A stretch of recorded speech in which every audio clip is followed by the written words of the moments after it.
Nombreux sont les chefs d'entreprise et les managers RH qui titubent lorsqu'il s'agit de faire le choix de leur police d'assurance santé. Mais ne vous inquiétez pas, aujourd'hui, nous avons pensé à vous. Et pour l'occasion, nous sommes chez Oléa Côte d'Ivoire, notre maison, qui nous reçoit et qui nous permettra d'avoir tous les tips nécessaires pour faire le bon choix concernant notre police d'assurance santé. Aujourd'hui, nous recevons Dr Brice Tandji, qui est directeur santé chez Oléa Côte d'Ivoire et qui est président de la Société ivoirienne de médecine conseil. Bonjour Dr Tandji. Bonjour Audrey, bonne arrivée. Merci, je suis encore chez moi. Ça fait plaisir. Super, ok. Donc aujourd'hui, je viens encore avec des problèmes, des questions. Aujourd'hui, on veut savoir sur quoi on doit s'appuyer pour faire le bon choix concernant notre police d'assurance santé. Parce que les employés nous attendent en tant que chef d'entreprise, en tant que RH. Ah ouais, et donc vous avez fait un très bon choix de pouvoir initier nos échanges sur cette question-là. Et donc, on va se faire l'effort de pouvoir répondre les unes après les autres pour que les uns et les autres puissent avoir l'information nécessaire avant de souscrire à la bonne police d'assurance santé. Merci, docteur. Quel est le type de couverture santé le plus demandé par les entreprises aujourd'hui? Le type de couverture, ben, nous, dans notre langage, on appellera ça les formules de couverture ou bien les collèges. Okay. Donc, on a le collège 70%, 80, 90 et 100% généralement. Donc, aujourd'hui, en Côte d'Ivoire, c'est généralement les 80% qui dominent le marché en termes de couverture. Okay. Ouais. Est-ce que le choix de la police d'assurance est influencé par le secteur d'activité dans lequel on se trouve? Ah, très belle question. Je sais que des personnes vont m'écouter avec beaucoup d'attention là. Je ne vais pas parler plus du secteur d'activité, mais généralement, il y a des secteurs, il y a des secteurs qui, entre guillemets, on a l'impression que l'argent circule un peu trop. Bon, pas trop, l'argent circule beaucoup. Et ces personnes-là sont en quelque sorte comme des mastodontes. Quand ils s'installent ou quand ils demandent une assurance, généralement, à cause de leur carrure, de leur taille, on aura tendance à penser qu'elles préféreraient d'emblée les couvertures max, c'est-à-dire les 100%. Ouais. D'accord. Mais est-ce que le métier qu'on exerce, par exemple, je prends le cas d'un employé qui est dans le secteur du BTP. Voilà. Est-ce que ce secteur-là ne va pas aussi guider les chefs d'entreprise dans le choix de la couverture? Oui, ça pourrait. Mais après, il y a le conseil nous sommes courtiers, nous sommes gestionnaires. Donc, le volet courtage que nous faisons nous emmène à donner des conseils. Ça surtout, des conseils. Donc, en fonction du secteur d'activité, on peut savoir d'emblée à quel niveau de consommation les travailleurs peuvent être assimilés.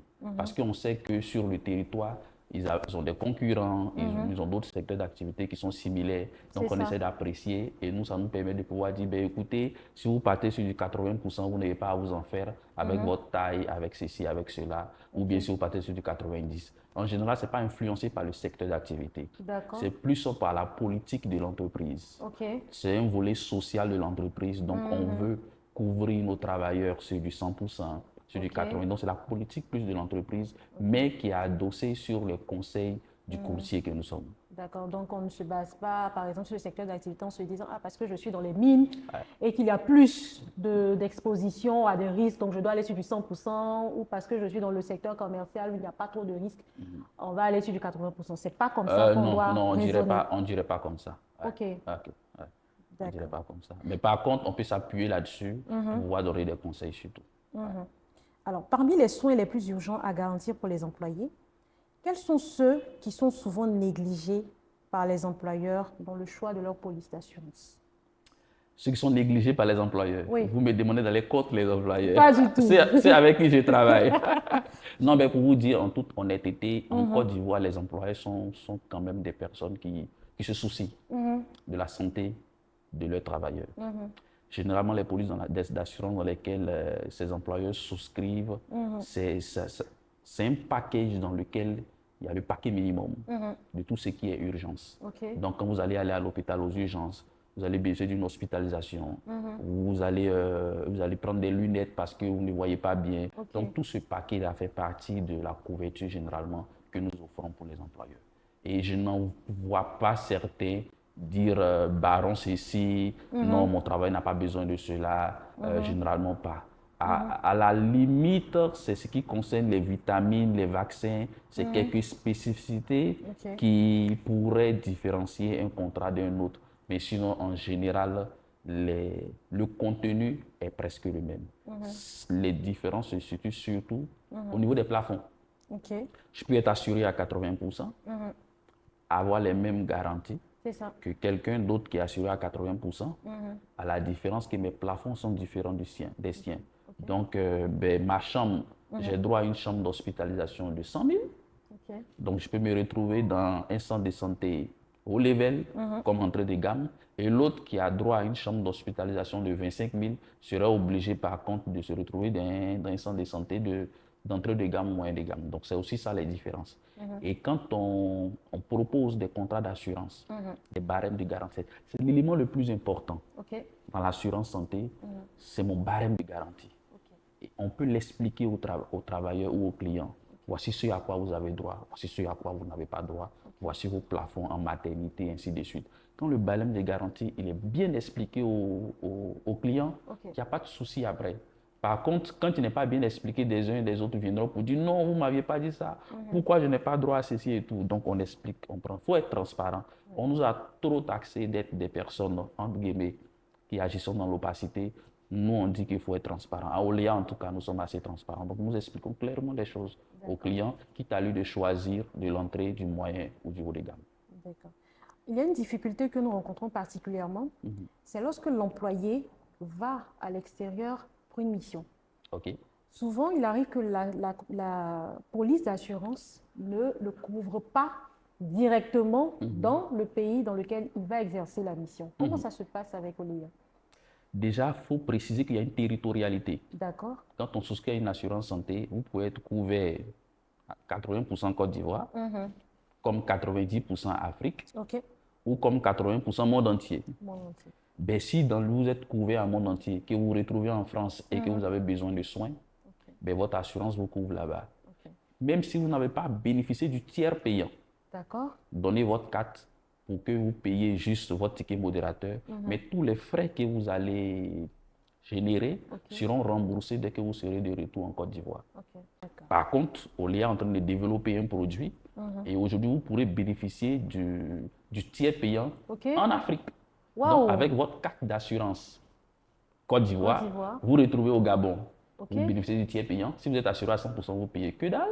Vous retrouvez au Sénégal, pareil. Et comme nous sommes dans 25 pays en Afrique, donc vous bénéficiez du tiers payant dans ces 25 pays d'Afrique. Ça, c'est une bonne nouvelle, c'est une innovation. Raison de plus pour souscrire à Oléa. Ah oui, et nous sommes les premiers à pouvoir développer cela sur le marché. Bravo, je serai la première à tester. Volontiers. Alors, docteur, une autre question. Quels sont les types de soins qui sont fréquemment exclus des polices d'assurance santé? Les types de soins? Oui. Oui, c'est l'élément sur lequel il y a beaucoup de palabres. Oui. On reçoit des assurés qui viennent et qui se plaignent. Vous m'avez rejeté ceci, pourquoi vous m'avez rejeté cela, vous êtes méchant ceci, vous êtes méchant cela. Alors, il faut savoir qu'en Côte d'Ivoire, l'assurance santé n'est pas préventive. Ça veut dire que vous ne pouvez pas faire un bilan avec votre assurance santé. Ça, c'est un élément. Ou bien, je veux me prémunir d'une maladie, je prends une hépatite, ou bien, ce n'est pas une quelconque maladie. Donc, je commence à faire des actions avec mon assurance santé. Non. Elle est curative. Curative, ça veut dire que vous êtes malade, vous partez à l'hôpital. Ça, c'est la première des choses à savoir en Côte d'Ivoire. La deuxième chose, c'est qu'il y a ce qu'on appelle les exclusions générales. Donc, quand vous souscrivez à une assurance santé, vous êtes assujetti aux exclusions générales. Les exclusions générales, c'est quoi? C'est le confort, par exemple. Ben, quelqu'un qui a des yeux noirs, vu en avoir des bleus. Donc, naturellement, l'assurance ne pourrait pas accepter. Ou bien, il y a ce qu'on appelle l'esthétique, le confort. Donc, vous ne pouvez pas prendre des tests de grossesse à l'assurance, ces tests de grossesse. Par contre, si vous êtes enceinte, vous êtes prise en charge. La particularité de la grossesse rentre en charge dans l'assurance santé. Sinon, tout ce qui est confort, tout ce qui est hygiénique, ne passerait pas.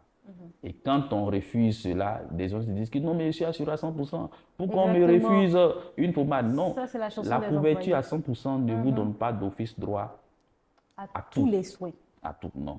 Il y a des exclusions générales. Voilà, il faut retenir ça.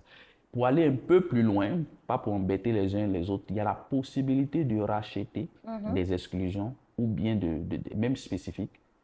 Une société peut décider de voir l'assureur pour dire, écoutez, moi, je veux que mes travailleurs, même si c'est exclu généralement, je veux qu'on rachète cela pour que mes travailleurs puissent en bénéficier. D'accord. Ça, ce n'est pas exclu. Donc, on a des contrats de type particulier qui bénéficient de tout ce package-là. D'accord. Donc, on peut dire, par exemple, je permets à mes employés de se servir au niveau des vitamines. Voilà. Cela rentre dans le cadre de... Voilà, par exemple. Ok.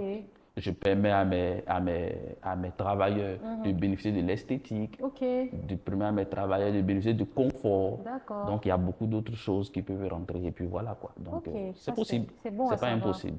C'est extensible. Donc, il faut poser les bonnes questions. Vous venez voir le courtier et puis vous dire non, écoutez, vous pouvez avoir droit à cela. Non, on vous propose d'abord le standard et puis on vous dit si vous voulez du haut de gamme, voici où vous pouvez y aller. Ok. Quelles sont les erreurs les plus fréquentes commises par les entreprises lorsqu'elles choisissent leur couverture santé? Peut-être ce n'est pas s'informer assez ou de ne pas avoir recours à un courtier gestionnaire. Ben, j'ai besoin d'une cotation, elles vont voir un gestionnaire directement pour dire, ou l'assureur pour dire, ben, écoutez, donnez-moi une couverture santé à 100%. C'est la première erreur que les employeurs commettent ici. D'accord. C'est parce que j'aime bien mes travailleurs, je veux qu'ils soient bien couverts, donc j'opte d'emblée pour la couverture 100%. Nous, en tant que gestionnaire, on ne conseille pas d'emblée cela. On ne connaît pas la tendance à la consommation peut-être de votre entreprise. Peut-être vous venez de vous installer ou pas, mais on irait d'emblée sur du 80, du 90 et avec précaution arriver au 100%. Pourquoi je le dis?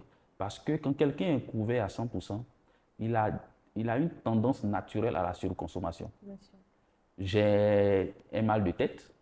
Je sais qu'en allant à l'hôpital, je vais payer que dalle. Je vais aller à la pharmacie, je vais payer que dalle. Et puis je retourne à la maison, je me repose.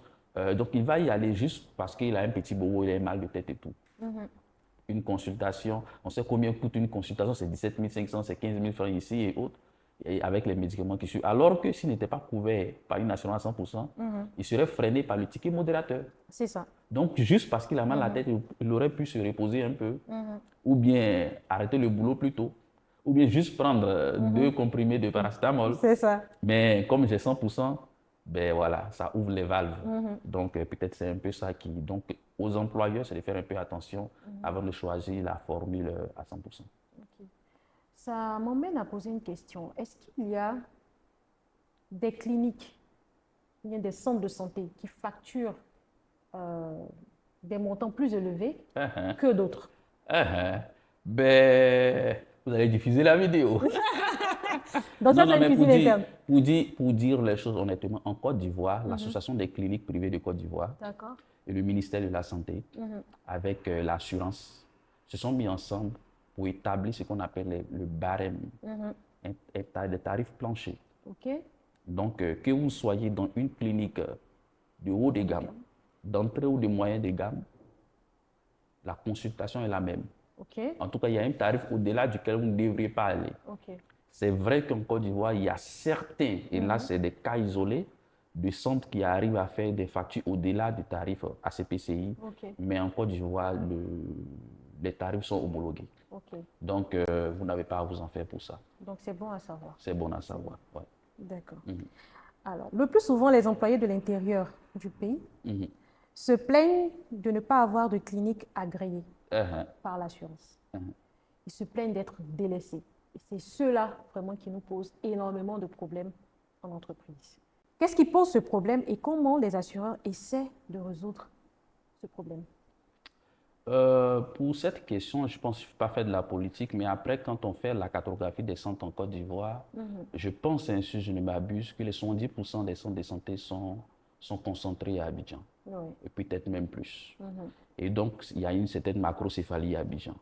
Donc, on ne va pas dire que c'est les assurances qui le font, parce qu'on travaille avec les prestataires. Donc, qu'on soit à Abidjan ou qu'on soit à l'extrême nord, ou centre ou est, on travaillera avec vous. Et comme il y a peu de centres au niveau dans les zones reculées, et qui parfois, ces centres même ne respectent pas les conditions, parce que quand on veut travailler avec un prestataire, ben, il faut qu'il y ait des conditions.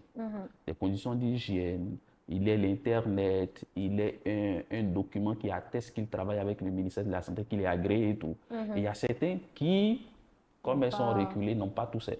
Alors que si vous n'avez pas tous ces documents, vous ne pourrez pas travailler avec les assurances. Tant qu'un centre est reculé et qu'il a accès à Internet, parce que tout se fait avec Internet, et qu'il est agréé par le ministère de la Santé, naturellement, cette personne travaille avec les gestionnaires. À côté de ça, qu'est-ce qu'on a fait? Il y a des zones encore plus reculées dans lesquelles les travailleurs sont, mais il y en a des médecins référents. Donc, vous ne vous portez pas bien, simplement vous appelez le médecin référent de la zone. Puisqu'il est médecin, il est dans la zone, quitte à lui de venir faire les soins chez vous à domicile, ou de vous orienter dans une zone, ça peut être au public, ça peut être au privé, qu'il sait propre, hygiénique, avec lesquels, et on fait les soins, on nous adresse les factures. Donc, normalement, on a pensé pour tout le monde. Aujourd'hui, des personnes dans les zones reculées ne devraient pas pouvoir se plaindre. Du moment où vous avez un centre de santé agréé dans votre zone. Katandi, on aurait voulu rester là, poser énormément de questions qu'on a encore. Et malheureusement, le temps qui nous a été imparti arrive à son terme. On va se dire au revoir, mais surtout te dire merci. Merci pour toutes ces informations qui ont été très utiles. Pour nos chers employeurs, pour nos confrères RH, je suis sûre que vous avez énormément appris. Alors, si vous vous installez en Côte d'Ivoire, sachez que vous devez vous adresser principalement aux courtiers pour avoir toutes les informations afin de faire un meilleur choix pour votre politique d'assurance. N'hésitez surtout pas à contacter Oléa Côte d'Ivoire qui répondra à tous vos besoins. On se retrouve très bientôt pour un nouveau podcast de Tips RH. Bye bye.